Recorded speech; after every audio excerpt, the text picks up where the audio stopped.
presentation, I would like to introduce Dr. Nadeem Nazurally, an associate professor at the University of Mauritius within the Faculty of Agriculture.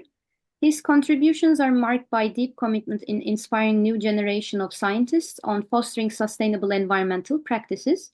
His passion for environmental protection is further demonstrated through his leadership as the president of the Ecomode Society, a respected NGO, dedicated to safeguarding Mauritius' unique and natural heritage. Dr. Nadeem has collaborated closely with some of the world's leading experts in coral farming, particularly in the innovative techniques of coral gardening and microfragmenting. Under his guidance as chairperson of the Mauritius Oceanography Institute from 2021 to 2024, the Institute navigated key research and development pathways in marine science. Dr. Nadeem's research interests are broad yet intricately connected, encompassing aquaculture, marine conservation, and sustainable waste management.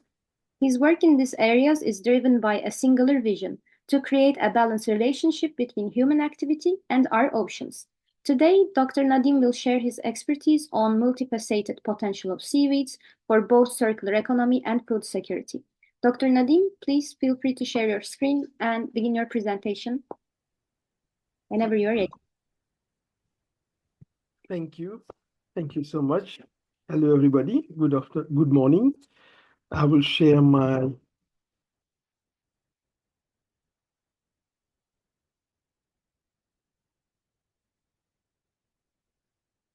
Okay, if you can see my presentation.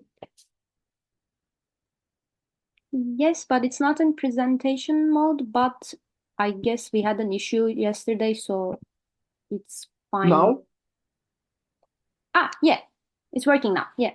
Okay, thank you, everybody. Sorry, I am traveling, and I managed to get the Wi-Fi connection for some time now, and they allowed me to use it because I have to move to another university, not in Mauritius, Croatia. So today I will talk on the multifaceted potential of seaweeds. And one of the projects that I have worked at the University of Mauritius, and basically I've moved into the biodiversity and sustainable aquaculture in Mauritius.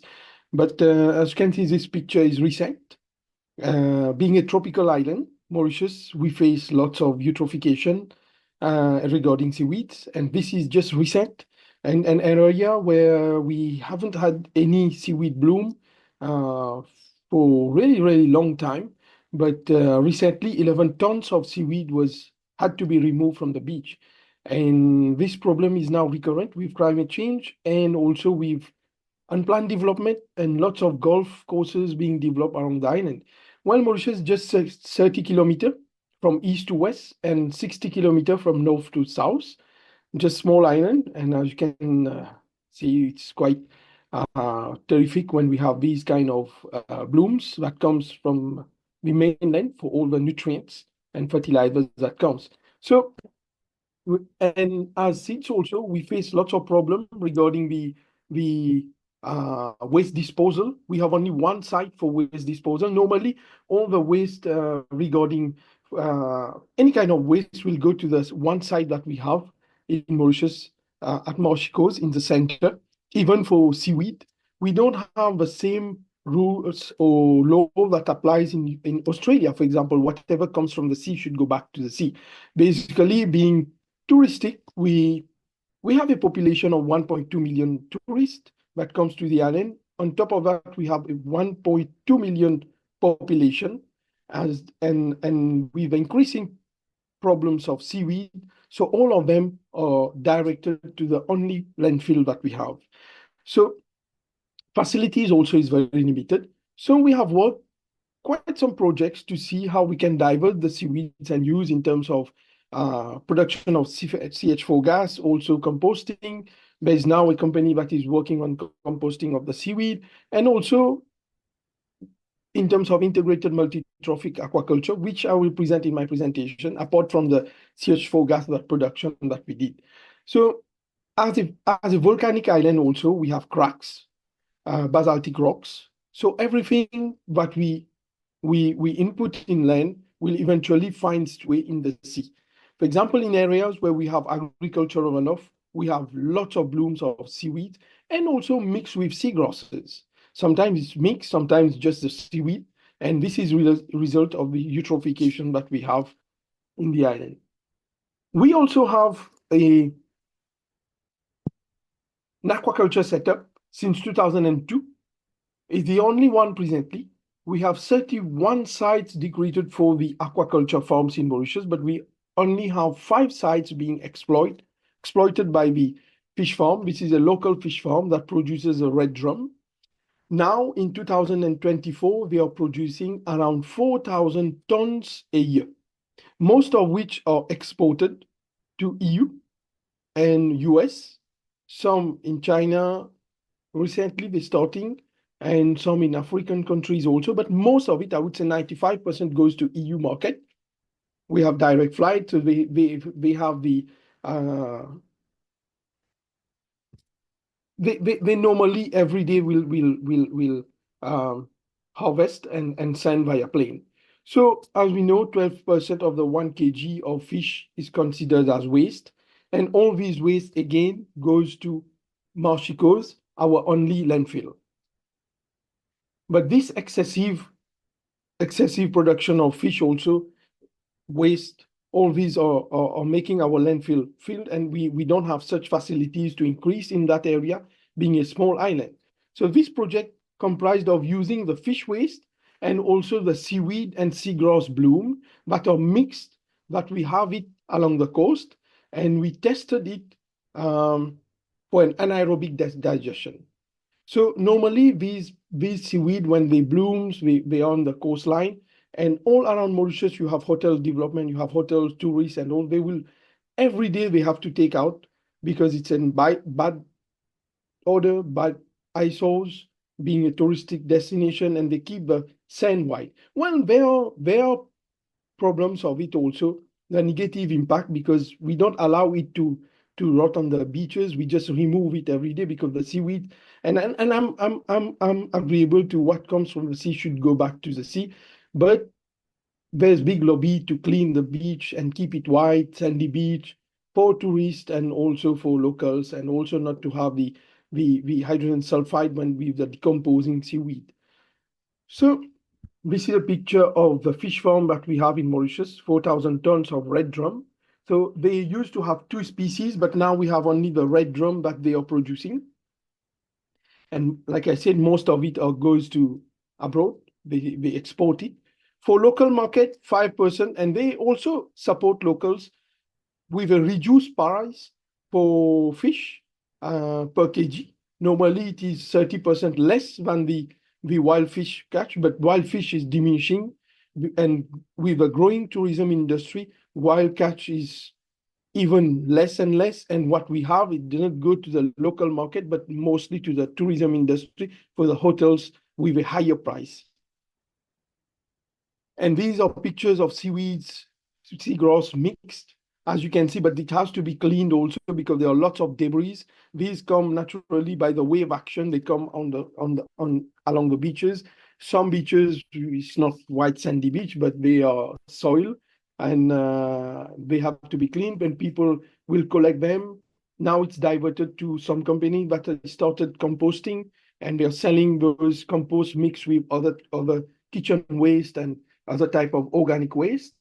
As you can see, one picture also, the canals that directly leads to the sea. This is a big problem because it's not treated. I mean, it's not wastewater, but it's flood water. In Mauritius, with climate change, we are facing flash floods now during summer season, even winter season. We tend to have rainy days where in 1 month you could have just in 4 hours rain covering that, and all this water will go into the sea, bringing all the nutrients and all kind of even pollutant, I would say, into the sea. Now, our aims was to characterize the waste from the fish farm prior to anaerobic digestion. So like I said, the fish waste are just composed of the scales, of the intestines, all the internal organs. And we collected fresh because every day they harvest and export it via planes based on Mauritius connection to Europe, daily flights, and also their customers where they have high-chain hotels and restaurant in Europe where they send, but the fish waste, they clean it here and they export those. So to characterize the mixed seaweed washed along the coastline, and also but we focused on the eastern coast. But now even the north and the south is facing same problem. With growing population, with growing agricultural land also, we tend to have more and more of these algal blooms. So to assess, we use the anaerobic digestion. And first of all, we analyzed the salinity. Of course, we had to remove the salinity, but we left those seaweed under rainy conditions, and this cleaned out the seawater before we eventually used those seaweed mixed with our pre-treatment from the fish waste also. So the anaerobic digestion is nowadays a closer as the world population grows, fossil fuel and more national security. But so far, I would say we tested it, but it really didn't work on the population to use this system on the coastline. But there are more work. This was just a preliminary analysis into, well, as anaerobic digestion, the microbial stage for analysis. And we used a really smaller 20-liter containers to assess those digestion that would occur. We had 4 reactions, only the 400% fish waste, and mixed in a ratio of 3:2, fish waste and macroalgae, seagrass together. The fish waste also mixed 2 in ratio of 2 and 3, seagrass, macroalgae, and we had 100% seagrass and macroalgae. The inoculum that we used came from cow dung, because we have also farms in Mauritius easily available. So we have used what could easily be available and for people to test later on. But as I said, it's not really kicked off eventually for the time being, but we are waiting for some funding to test it in real scenario.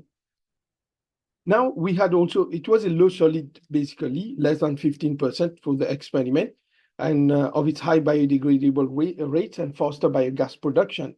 This was the analysis that we into the mixing ratio.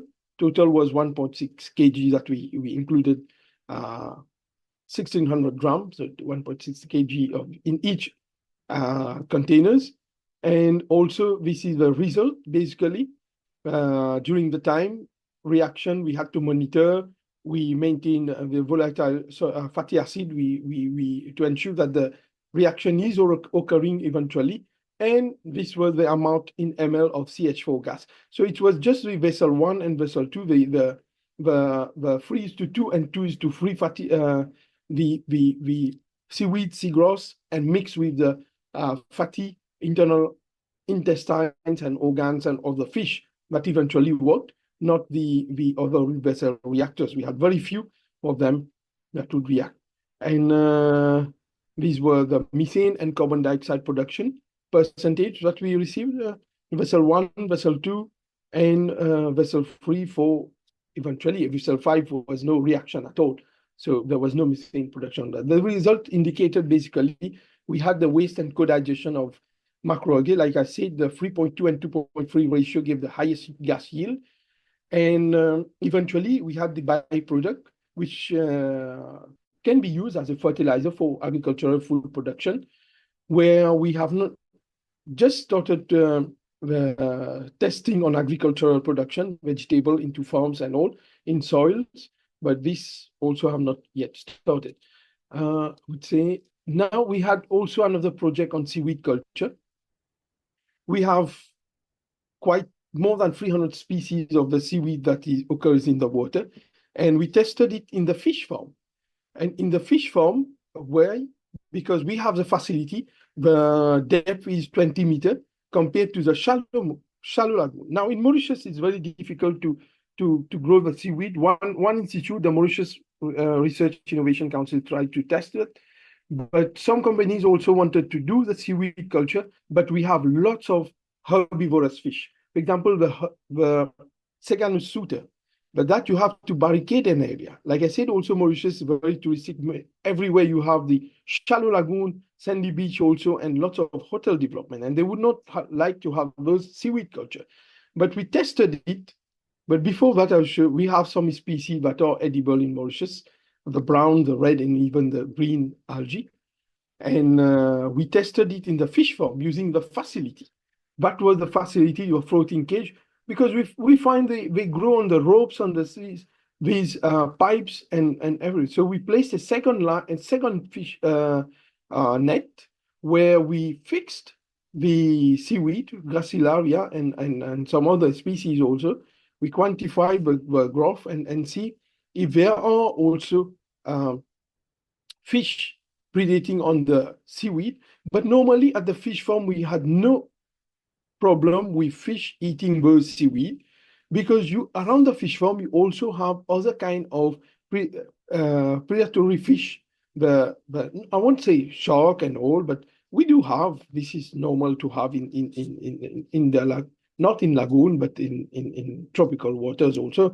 But we have other kind of predatory fish that would prevent the second shooter eating those seaweed. And in just like 5-6 months, you have these seaweed grow really fast. And this normally under an integrated multi-trophic aquaculture, where we planted those seaweed, and also we had coral restoration next to it, because the nutrient was taken by the seaweed, and then you have the recycling that goes. But the coral farm was just like 100 meters from the fish farm, not really close to the site. And it was an open lagoon fish farm. So we fixed those seaweed and they grew quite well. And but there was a problem. We had Gracilaria planted on the mesh, but it was really tedious to work with a depth of between 1 to like 7 meters. And it was very difficult also to remove the epiphytes and also remove other kind of seaweed that we'd not prefer to have in the system. But that's why we had a mix of seaweed now to grow on them. And to have edible seaweed, that would take another step to prevent those and to have more manpower. But this was focused on producing seaweed, which we can eventually, if we don't have those washed along those coastal area, we could still culture them and have them into compost, or even if there are or anyone willing to do the CH4 transformation under the anaerobic digestion, that could be a potential, because the fish farm is gradually increasing in Mauritius in terms of production. Like I said, now it's 4,000 tons, and they are aiming around 10,000 tons in near future. So we have more and more of those internal organs, the fish waste. The 15% will go as waste, and we don't want to direct them in the landfill. So with this, and thank you. And if you have any question, we can email also. Thank you for the short presentation. I just don't want to miss it, because, as I said, I'm not in Mauritius. Sorry, you might cut the Wi-Fi also. Thank you. Thank you, Dr. Nadeem, for this great presentation.